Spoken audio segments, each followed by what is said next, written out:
When we were together, some people were calling you Ryan. Some people were calling you Spidey. Yeah. What do your friends call you? What do your closest friends call you? It's morphed into Spidey now. Why is that? What's up with Spidey? Where'd that come from? Where'd it come from? Yeah.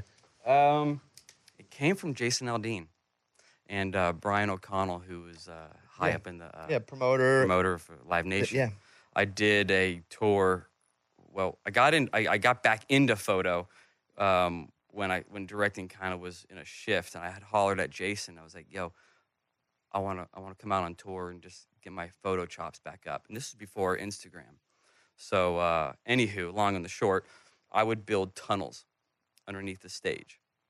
So you can get around? I can get around. So he would see me here, and he would give it to me there, but, whatever. And then he would just go over here and, see me there within too fast. So he was always like, "Are you webbing your way around?" But no, I secretly had tunnels that I would make under. I was like a little... I would have called you Cartel instead of Spidey. I was going to say, I had a little cartel tunnels. Yeah. But I would actually stash lenses in these areas.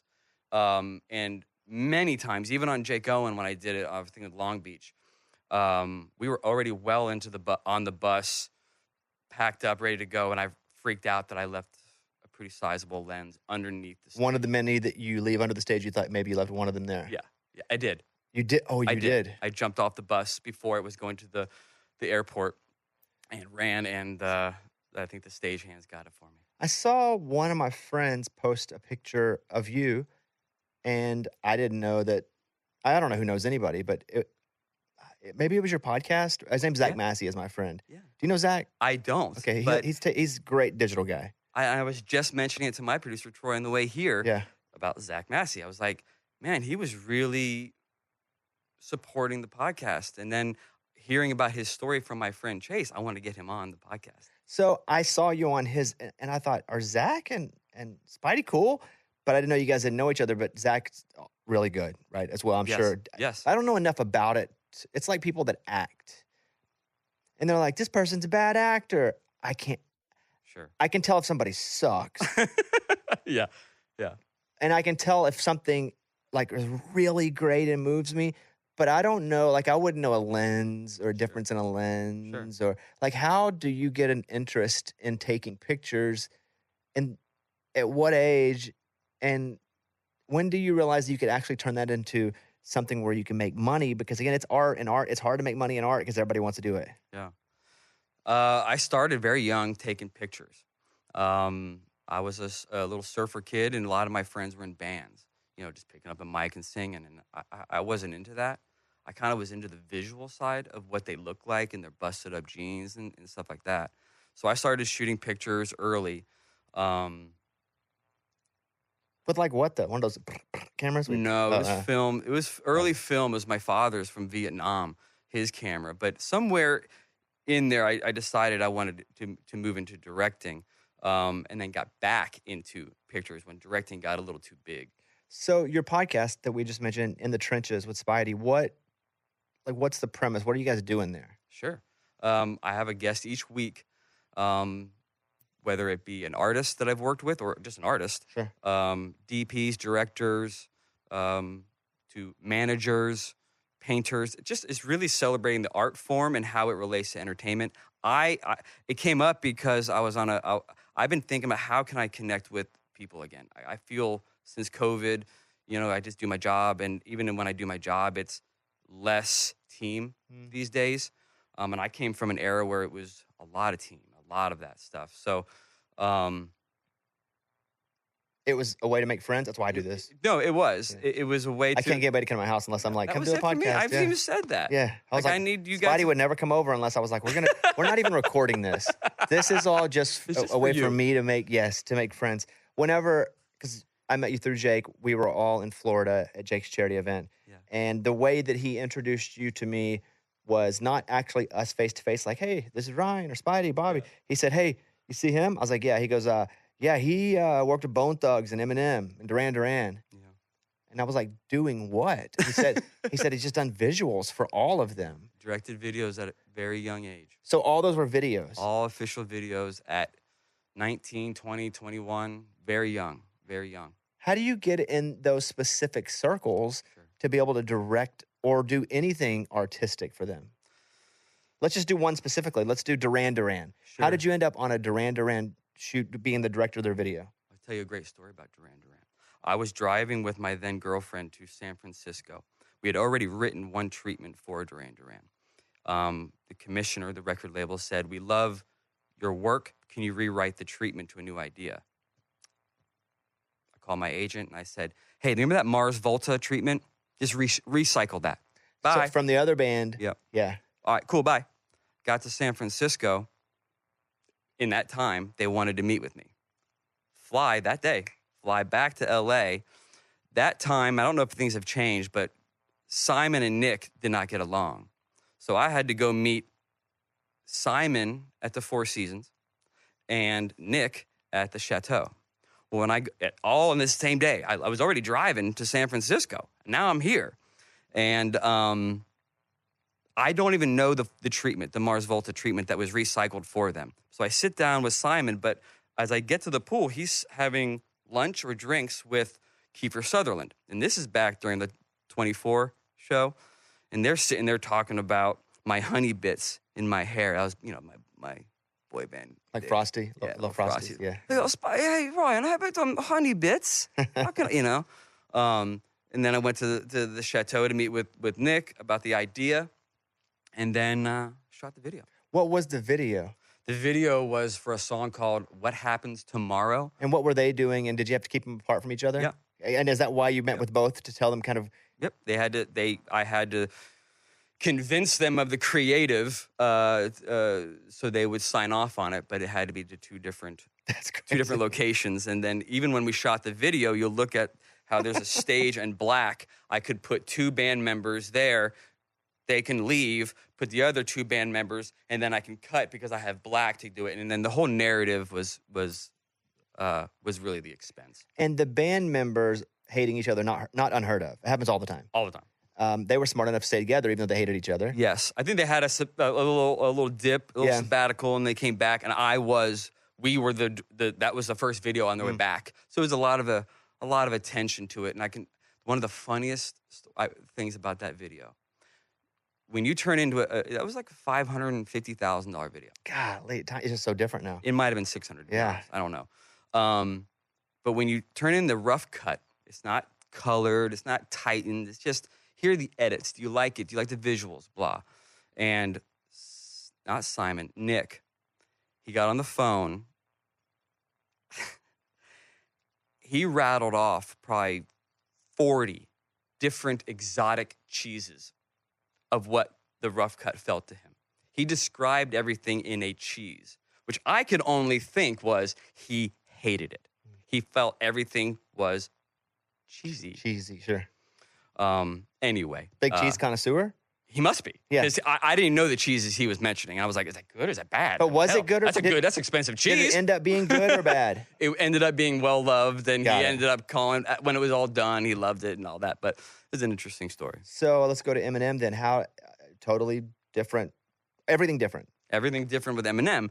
Eminem came by me being friends with Paul Rosenberg. Paul Rosenberg is synonymous to Marshall. He's partner of Shady. Now I think he's president of Def Jam. He's also on some of his records too, like doing voicemails. AM, it's Paul. Yeah, I hear you're shooting the gun out back. Anyway, he's an amazing supporter of mine, and golly, man, I was young, so my days and stuff could be a little off years, but we started on like Exhibit for Get Your Walk On.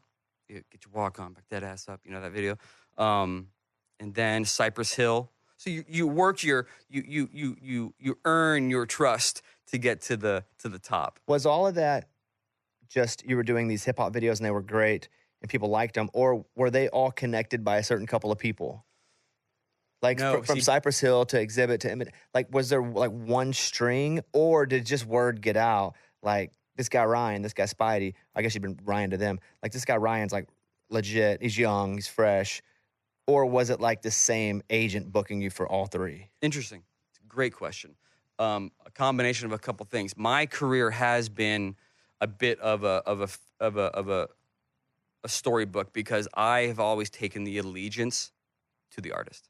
I'm with them in their lows, and by proxy, I'm with them in their highs. So my avenue has always been through artist management, and that, I guess, indirectly forced the hands of the record labels. Sure. You see?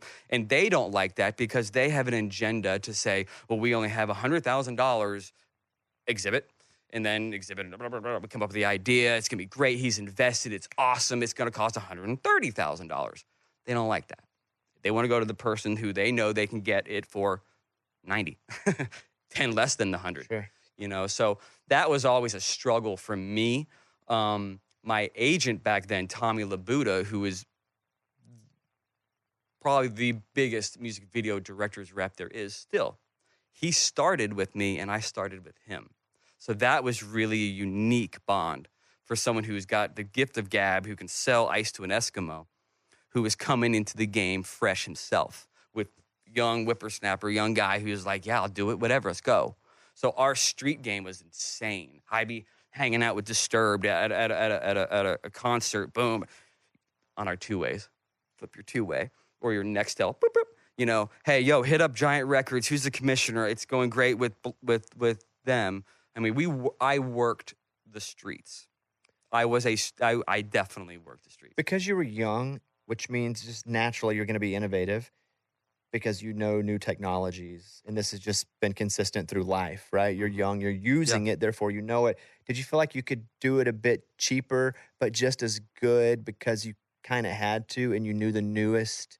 Like you could do it today you could do it with an iPhone. Like there's somebody awesome with an iPhone. They can be like, listen, I can shoot this thing for much cheaper because I can use 3 iPhones and it'll still look great. Sure. Were you able to do that instead of like going super old school with all the big cameras and be like, I'm 19, so I know how to do things that all these old guys don't know how to do? Honestly, coming from the film era of big cameras, 1,000-foot mags, rolling film, planning out your shots because you before you even shoot, you're like, how many rolls of film do you need? Because it's film, because you can't just go. Absolutely. Once you're on it, it's on it. Absolutely. Yeah. And I was one of those people who was like, digital is not going to take over film. Clearly did. And that was a massive, massive crux for me. Might have been the very moment that I started shooting photography again because I could not figure it out. It didn't make sense. These cameras are weird. The lighting is so sensitive to these things. Film, we're blasting light. It needs, the celluloid needs that. The look we would get would be pound light, crush the blacks, and all that stuff. That's that look that everybody loves about the 90s. That's not the look now. You can't get it from digital. So it's a bit of the opposite then of what I'm saying. Since you had been so schooled and you knew how to do film so well. I had to relearn. And so that's what I was getting at. I had to relearn everything. So now I really feel like I'm putting out the work I was meant to do. I honestly feel, and I would say this out loud, I know that a lot of the videos I did are iconic and special, and they are special to me.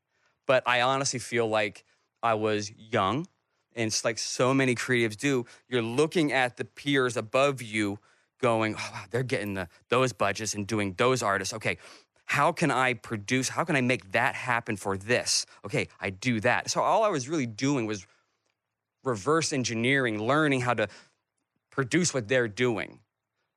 Then, now, it's a massive amount of wisdom. You see, I can tone, visual tone, all those things that go into the emotive part of film. I've got. See, back then you're just shooting to shoot, and I said that to Eminem on the first job. I was just happy to have him in the lens. I was like, you know what I mean? And I even told Yellow Wolf when it was the second time directing him. I'll refrain from the language I use, but I was like, I'm going to direct this guy. Like, I'm going to really go into him. At that point, I was, 41 or something, the second time I worked with him. And it was on. I was having fun. No, that's not it. That's not it. Really pushing him to it. and it was fun. Because you had the confidence to do so. I had the confidence. I had the experience, the know-how, the years, even in front of Marshall when he would be like, I would be like, he wanted to watch every take. A one-day shoot. It's very, I like to really take advantage of the full day. And he wants to watch every take. Make the take, go back and watch it because he wants to overlap his movements to where he's saying things in the song, which is crazy. And I was like, hey, so he's sitting down. There's a photo of it somewhere. I'm like, so how do you feel? How do you feel it's looking? He's like, I don't know. It's probably just me, but keep doing you, whatever. Yeah. I was like, mortified in front of everybody, Paul, and everybody's quiet listening to Marshall go, but whatever, we're here, so make the best of it. Super dry. I was like, okay, I got a solution. I know what it is. I know what you're feeling wrong. I start walking away. It's like, Spidey, yo, I'm just messing with you. Really? You know what I mean? So it's just, he's very witty and dry and, What was the video you did with him? That was for Yellow Wolf, a song called Best Friend. And it's... Didn't he? Because I remember Eminem and Yellow Wolf being together. Like, he discovered him or was a big part of his entrance into hip hop. Yes. But I've seen Yellow Wolf a couple times in the past 6 months. Mutual friends. They don't work together anymore, huh? No. Marshall definitely discovered and brought him to Shady and Interscope. And they did their stuff, their records and albums, and now Wolf has his own. He's on his own imprint, and he's like Pearl Jam. He got a lot of tattoos. He does it all. Yes, he does. He got a lot of tattoos. Yeah. Which music video do you look back at and you're most proud of, and you could see really your maturation in directing? From the old days? Doesn't matter. Oh, nice. You can give me one old, one new. Yeah, I'll go one old. I love my Girls and Boys Good Charlotte. And the reason I love it is because I was going to meet Benji and Joel up at Mel's Diner on Sunset Boulevard. And I had heard that another director was already doing this video that I had already not written a treatment for, or written one and it wasn't liked. But I, back to my street game, was going to meet the guys. And I was at a light and not far from it.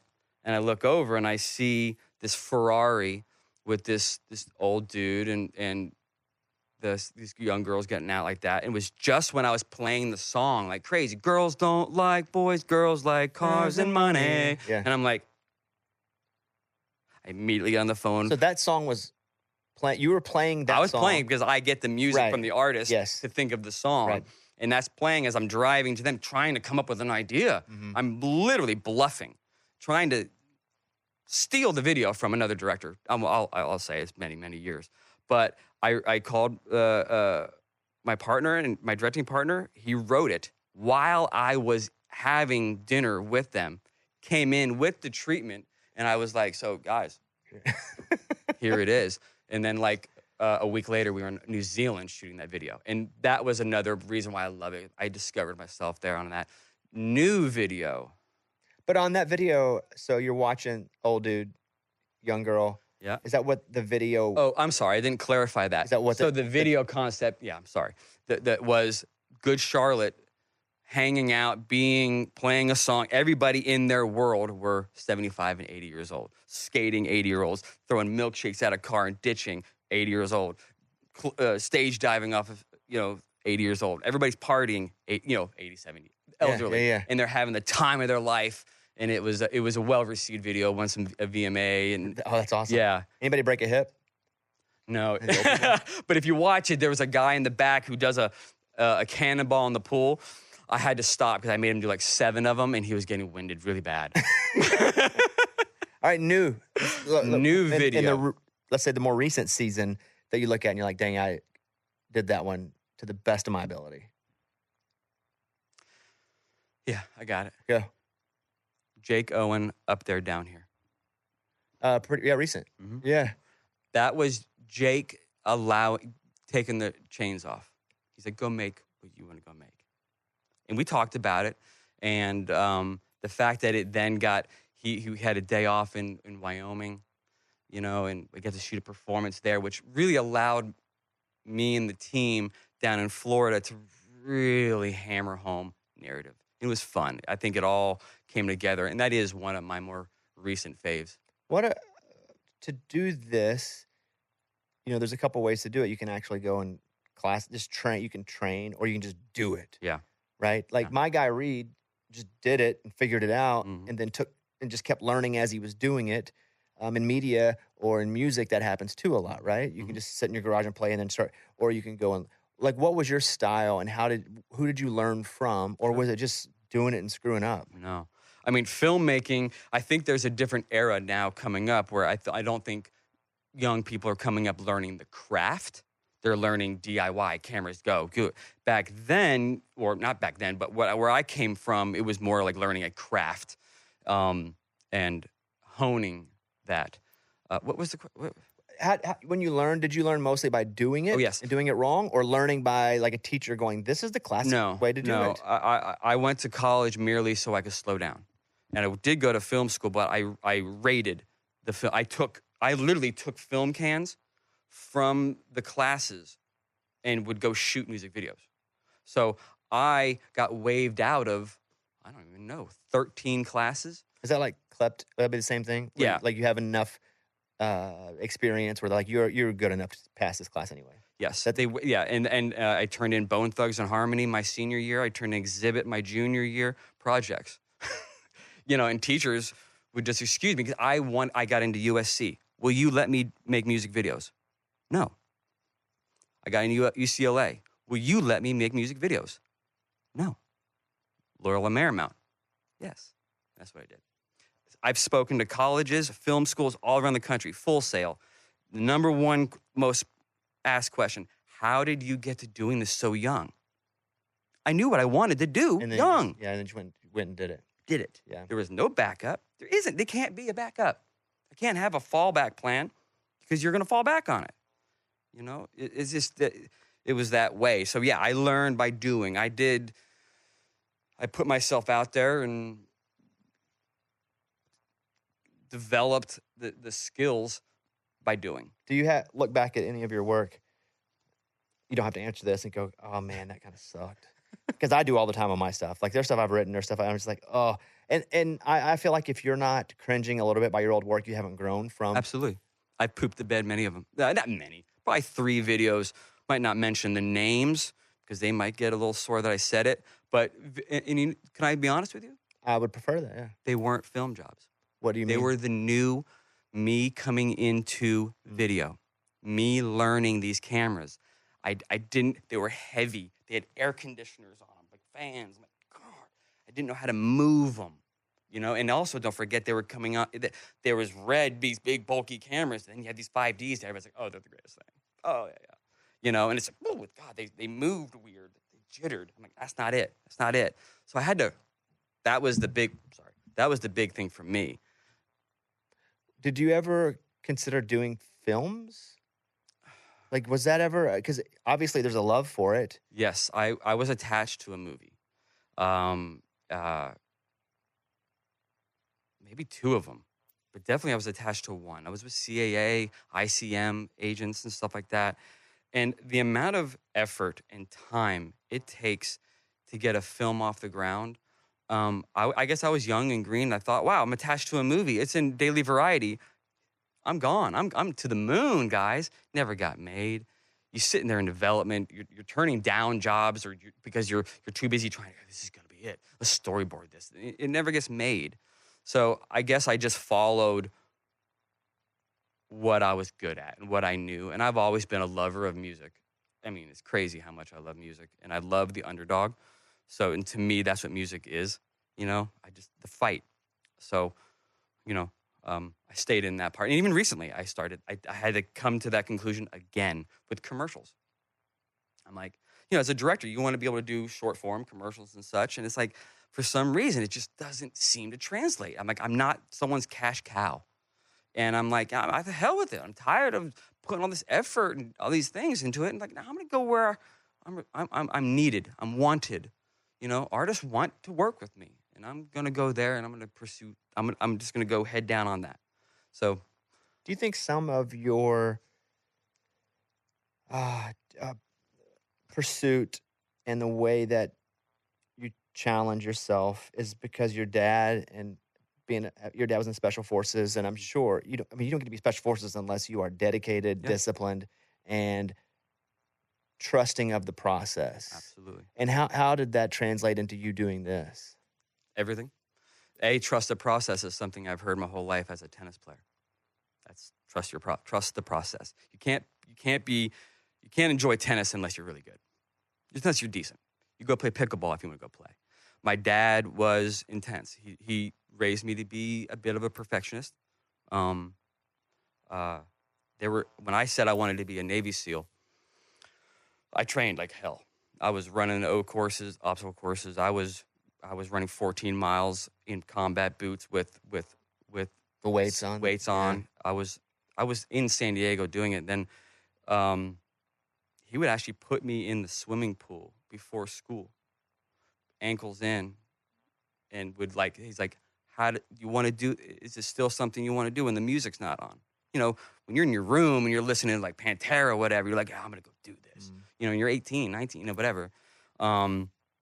He was integral to saying, okay, if you're going to go to the service, then go to college, get some credits so you can come in higher in the service. So I took the easiest classes I could, and they were film classes, moving classes. And within 2 days, I was done. I was hooked. So you went in and you were like, I'll do film. It seems easy, so I get my credits and go be in the service. But then you fell in freaking love with doing film. 2 days in. Did you go to your dad and say, you know what, I kind of like doing this now. I didn't really expect to, but I'm not going to do the service thing anymore. What did he say about that? He loved it. Yeah, he was nervous for a while there until he got my tax returns on. He's like, how many days did you work this year? X. Keep doing it. Well, he's very proud of me. I mean, he is my biggest fan. Do you think you could have been a SEAL? Yes. Like no question. I will do what I put my mind to, and I was raised for that, and I have no doubt. Even when I'm shooting car ads for a photo, oftentimes I'm left in the woods with a $150,000 prototype truck, but before I got there, I'm hiking in snow. No one's around. I don't bother. It's a part of like a $5 million job, and photo goes off and does it, and that photo is just me. So it's definitely all that training and all that discipline is just never give up. The only easy day was yesterday. When you do photo, one of your first big jobs, maybe if not your first, was Bone Thugs? For video. Oh, for video. For video it was. Mm-hmm. So whenever you're working with somebody that's famous, or you're working with somebody that you're kind of intimidated by and you're very young, like, what are the rules? I mean, can you just like go up to them with the camera? Are they stated beforehand? Or is it everybody has a different kind of personality, so you have to handle everybody differently? Everyone's different. You have to be a chameleon. But what you said really triggered something, because you said when you were young. I remember, back then, and maybe still now, but you would give rappers a 4-hour ahead call time, knowing that they would be late. They would dig into it. Well, Lazy Bone showed up early. That doesn't make sense because his name's Lazy Bone. Yeah, I know. Yeah. He dropped the ball. Yeah, he really did. He didn't live up to it. But I was downstairs shooting concept, and I came up out of this dark warehouse, and he was on top of a car, just yelling and screaming or something like that. And he comes down, jumps off the car. He pulls out a pistol, a gun. He's like, what's up, man? What's going on? I hear you can scrap. I hear you scrap. I'm like, oh, shit, let me see that. I grab the gun. I'm like, whoa. Hand it to my AD, and then I start talking to him, We had to actually shoot another day. We had to shoot another day because there was just a lot of some of the takes weren't as they weren't as fresh as they could have been. The guys, yeah. So we had another full day of shooting for some of those. Easier dynamic working with a rock band or a rap group? That's so awesome of a question. 100% rock bands. The rap game comes with all the entourage. That's a big one. Rock is pretty easy, pretty fun. I mean, you ever have somebody come in so messed up? because I've had to do this before too, where you kind of have to cover for them and shoot differently because they're just either so high and you can tell or so drunk. The music video. Not too often. It's more like shoot it out. I might have to adjust an angle to cover something, but then you limit it in the edit. Yeah. Usually that. I've had scripts thrown in my face. Because they didn't like it? They're upset with you? I have no clue why that one. It was a female artist, and it was a rapper. She was a Queen Pen, was her name. She just threw But what was the words attached to the throw? Was she like, because was she like, you're funny, boom? No, it was a bit on the white guy thing. Oh, yeah. One of those things, But I mean, Were you always, and take this because I'm saying it from me to you, were you always, because I consider myself a pretty nerdy white dude. Oh, were you always like, yeah? I'm a nerd. I'm a film nerd. I mean, I collect sports cards still with my son. It's like. And you still looked like that regardless. Did you try to blend in with the rappers or the rock guys? I tried to blend in when I was when we were doing all the good Charlottes. Yeah, I had the Dickies and the Converse and I mean I was signing Louis Vuitton purses and stuff when you go to a good Charlotte. It was an interesting time, being young and being known as their director at their heyday. Sure. Album covers, Morgan Wallen. Yeah. How many of those have you done? All. Oh, 3 of them? All 3. How did that? First of all, how'd you get to Nashville? Let me just back up from the Morgan stuff. Then, how'd you get to Nashville? I was fed up with LA. I watched The Business. It was 2005-ish.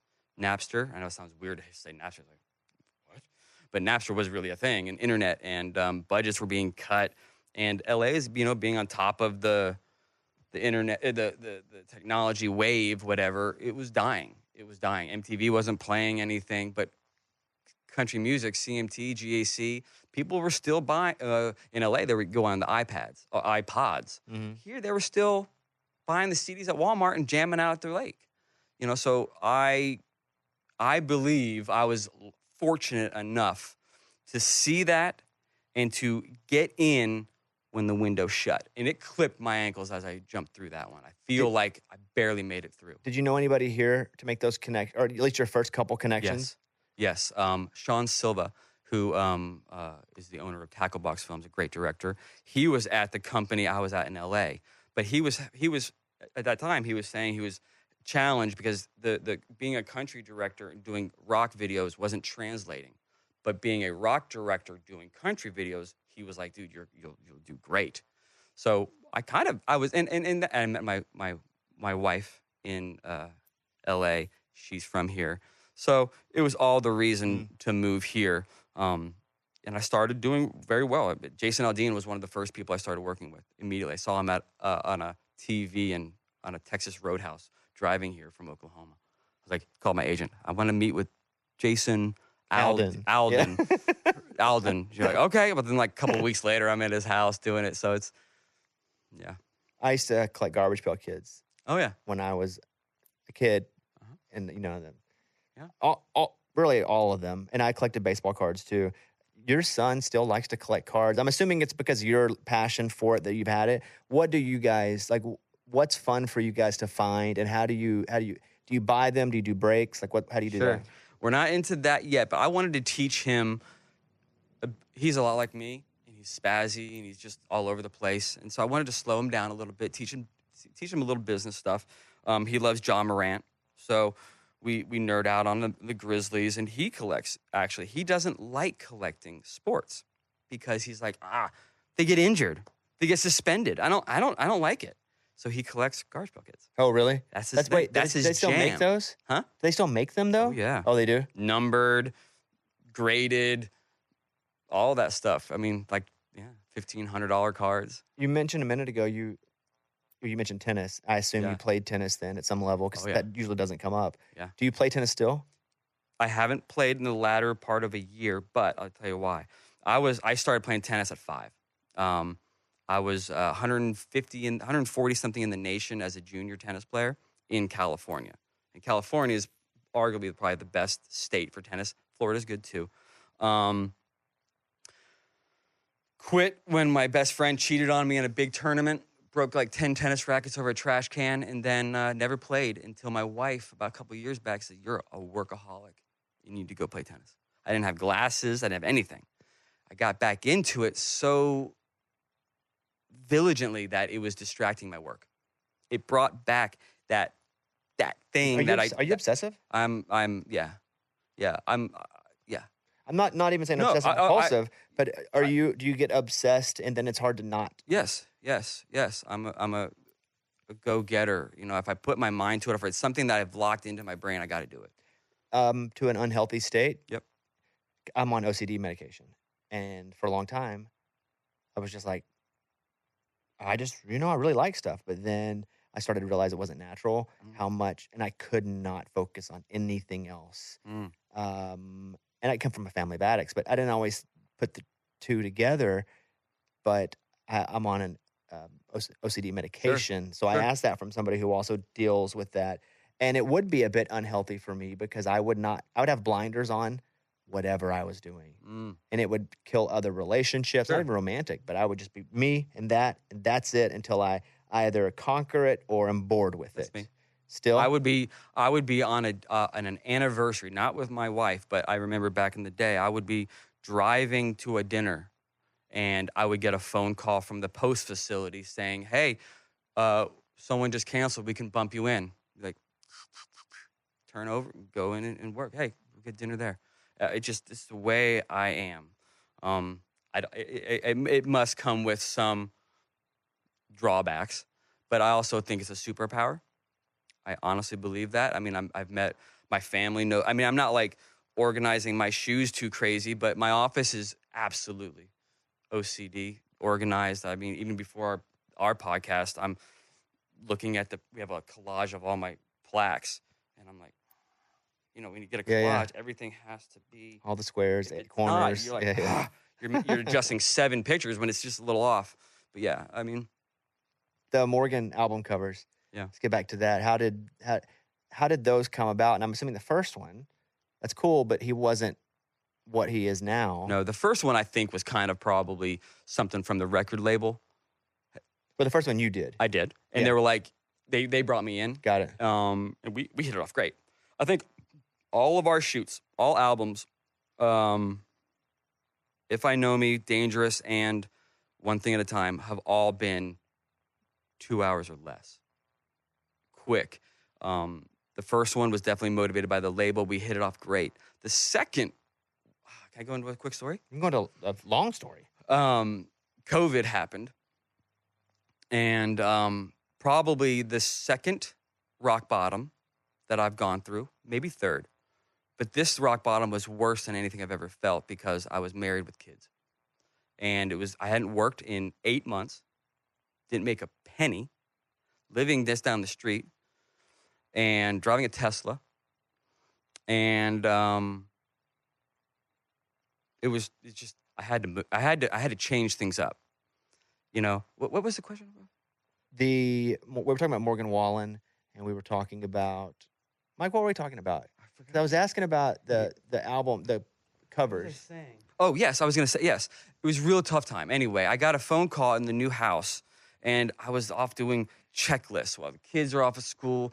Wife is trying to make some money. I'm home alone doing checklists, you know, like, this is not what I'm meant to be doing. And this is on month 9? And I get a phone call from Morgan's manager, Tracker. He's like, "Hey," and I see it. I'm like, "Whoa, what's this?" He's like, "Are you, what you doing?" I'm like, "Nothing." He's like, "Hey, what are you doing Saturday?" And this was like Thursday. "Would you like to photograph arguably going to be one of the biggest albums covers in country music for Morgan?" I was like, "Yes." Because he told me a little bit about it. You know, it's going to be a double thing. We've already done some photos, but Morgan didn't think they were fitting. He requested you, and that meant everything to me at that time. It brought me out of it. It brought me out. It brought me out of the dark to know that someone really, at that time, there was a first phone call. The first phone call for work was Morgan wanting to work with me because he wasn't happy with what he got. he really wanted something unique. It's because of that he called me. That was big. Was there And a then, pressure then for you to go, okay, you want something unique? Yeah. I got to figure something out that Yeah. isn't traditional, but not too wacky, or No, it's going to be overboard. My style is to unarm the artist, to just shoot a bit of the candidness, but make it feel like lightning just struck in a perfect location. So like, I'm obsessed with the four corners of the frame. If I got a great photo, but the background is not great, or it's off, or this, or somebody's coming, I won't use it. I don't care if it's Eminem or Madonna. I don't care. It's got to go through my criteria process. And so I guess the only pressure I have is me. Because Morgan's he's extreme gentleman to me. I mean, he's just like, he really does kind of, yes, sir, whatever you want. I mean, it's awesome. So I think the pressure is me, and I put a lot of it. A lot. When you get one of those calls, like, hey, we want you to come either make the video or just shoot, for whatever it is. It could be commercial, it could be music, concert. Who's the call you got that were like, holy crap, like personally, you were a fan, so it was really cool? That I got a phone call from an artist. Just saying, I want to hire you. Or their manager was like, he wants to hire you, she wants to hire you. And you're like, that's super cool because I'm a massive fan of that person. Maybe you didn't say that, but to you, you were like, wow, this one feels kind of cool in a personal way because I love their art. Honestly, I would say Yellow Wolf. I put him high on that list of artistry. He is such a scrutiny of art and style and what he wants. For him to work with me on 14 music videos and 4 albums, that's an honor. And honestly, I take a lot of pride in my repeat business. 3 albums for Morgan. A lot of my work is multiple stuff. That means they're coming back for a reason. And that's what I kind of hold that as a badge of honor, really. Do you have any moments where it's like, they're like, tell me you got that because something happened and you're like, yeah, I got that. Or I missed that. Always. Really? Always. Give me a good tell me you got that moment. My God. They're all the time, but you're hoping that you didn't get that. Are you saying that I didn't get it? It could be either one, right? I've missed moments before, and you say you got it, and you just, yeah, it's great. And you honestly are just hoping that they forget, and they do. You just service another photo, and you're like, cool. But yeah, I've run into that before for sure, and not really on client. Yeah. Ever had like you shot a picture and you didn't even know until you looked at it, and there's like Haley's comment in the background or something cool that you didn't know was in the picture? Because that would be pretty cool. I did shoot photos. I was doing Breakin' Benjamin. You know who they are? Yeah. A rock band. Yeah. And I did So Cold and Diary of Jane for them. And I did So Cold. Diary of Jane was in Yonkers, New York, in a haunted mansion, a manor of some sort. And I was also shooting photo for them as well, like album. And we went to this pool and shot the photo. And pool, it was abandoned and just cool tile and just very ornate and beautiful and abandoned. And we took a picture, and there were orbs everywhere. We didn't see that until we got back to the hotel. That's what I was going to see. Could you see anything Everywhere. while you were shooting? No. Yeah, when I shot the picture, because we were shooting film on the video. But when I shot photo, it was digital. And I'm shooting click. Okay, back to this. Click. So I didn't get to see the photo until we went back to the hotel. Then you saw them. It was everywhere. So what do you think that was? I do believe it's spirits or something going on there. It couldn't have been anything else. I know light. I try to defunk all that all the time. I had a really messed up situation like that in the Driscoll in Austin. Yeah. Stayed there a bunch. What happened? I was there with my wife. She was doing a modeling job, and we were in the hotel sleeping. She had to be up at like 4 a.m. So she's not trying to cause any drama, or like we were sleeping in separate beds because we had singles because I came unannounced, and we had gone to the mezzanine area and taken photos, and we're really acting obnoxious with a group of us and just kind of like this and that, and we went back to the room and slept, and how you wake up and you're kind of like,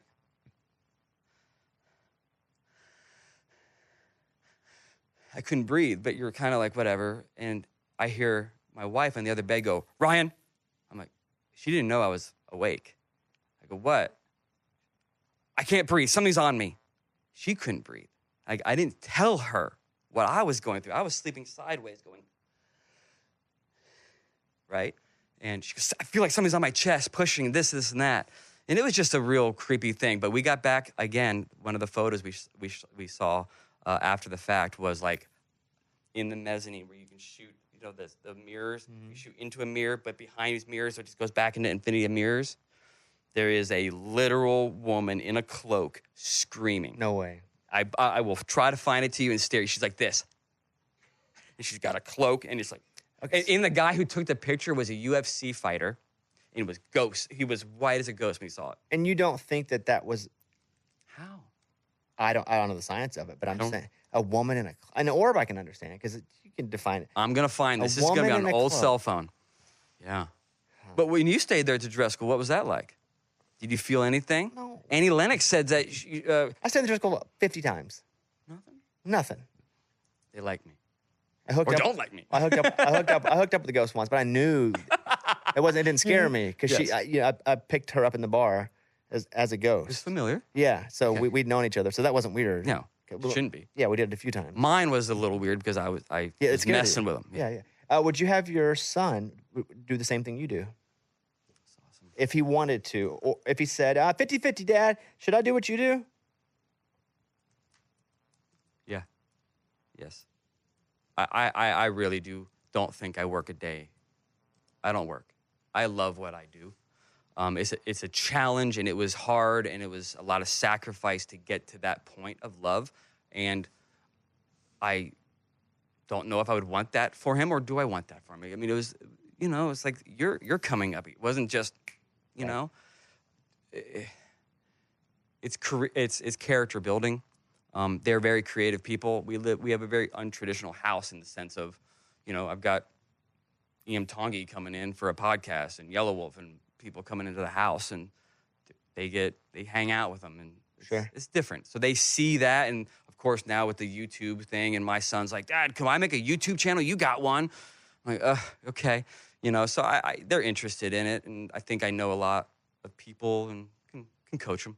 The last few episodes of your podcast, like who's been on? What do you talk about? Ooh. Well, Ian Tongi and I, he's the American Idol winner. We talked about our trip in South Pacific, and just his music. I love hearing how artists come up and hearing their stories. So I get that perspective from different positions, directors and things like that. But I think my favorite thing is learning the artist process. We all have different processes and whatever, you know what I mean? And it's, even as an artist, do you know of your process? Have you stopped to think about what your process? You're just going mad through it. Blah, you know what I mean? I used to do that until I heard someone say about the artist process, or trust the process, or whatever, and you're like, what is my process? And I actually was working with Yellow Wolf in the studio when he was making the Love Story record. I realized my process more honed, because his and mine are very similar. See, you're cool with your kid doing something creative. Mm-hmm. There's no stability, as you know. Yeah. You have to create your own stability. Yeah. And even that can be wiped out. Do you see a lot of you in him? Yeah. My oldest son is a spitting image of me. Clumsy, looks like me, probably a little ADD. How'd you do in school? 3.2-ish. So good, but you probably could have done I wasn't better. focused. Yeah. I wanted to be doing the other things, but when I was at LMU college, it was like a 3.98. And that was, you got docked for A-. Because you were focused. I was focused. I knew what I wanted. You found what you wanted to do. It was my money. Yeah. You know what I mean? I was like, so I understand that. And I'm parenting him a lot differently than I was parented. I understand what he's going through or what he's thinking, and I'll explain it to him in the way that I know that I would have wanted it. And it's helping. He's like, thanks, Dad. It helps. In the Trenches with Spidey. You guys check out his podcast. He's a director. He's a photographer. He's a podcaster. and at Spidey Smith, Spidey Smith on Instagram. Really enjoyed the hour we did here, man. Thank you. That was super cool. We had talked about this. We were in Florida together, and I was like, "You should come do the podcast." Yeah. And enjoyed you then, but like this has been super cool. I appreciate it. I was tickled to do this. Yeah. Thank you. I'm tickled right now. I'm tickled right now. At Spidey Smith, you guys follow. We'll put it in the notes here as well. Spidey, thanks, man. Thank you.